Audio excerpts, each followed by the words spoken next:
Oknum pegawai kontrak Samsat Makassar dipecat usai terbukti melakukan penipuan dan penggelapan pajak. Keputusan itu diambil Kepala Unit Pelaksana Teknis atau UPT Pendapatan Wilayah Samsat Makassar 1, Yarham Yasin pada Selasa 18 Oktober 2022. Yarham Yasin mengatakan praktik itu sudah lama dilakukan dan baru terungkap saat beberapa korban datang melapor ke kantor Samsat Makassar. Nilai uang pajak yang digelapkan mencapai 60 juta rupiah lebih. Bahkan salah satu korban tersebut merupakan kerabat dekat Gubernur Sulsel Andi Sudirman Sulaiman. Pihaknya menjelaskan modus penggelapan yaitu memberi iming-iming warga yang ingin membayar pajak kendaraan di kantor Samsat Jalan Mapanyuki melalui pengurusannya.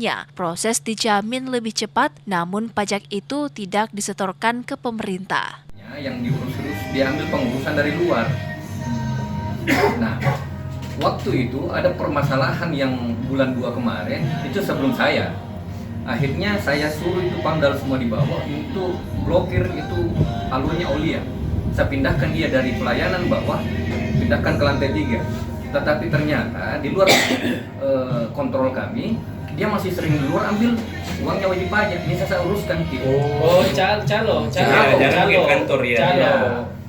Dia setorkan atau tidak? 600.000. Bagaimana di store? Nggak di store. Jadi uangnya diambil, nggak diurusin punya Tidak diurus. Yarhan menambahkan hingga saat ini jumlah korban yang melapor sudah 14 orang dan diperkirakan korban yang melapor akan terus bertambah sehingga Yarhan memastikan proses pemecatan sesuai aturan dan mengacu pada rekomendasi yang dikeluarkan Bapenda Sulsel. Ira, Fajar TV dan Fajar Radio melaporkan.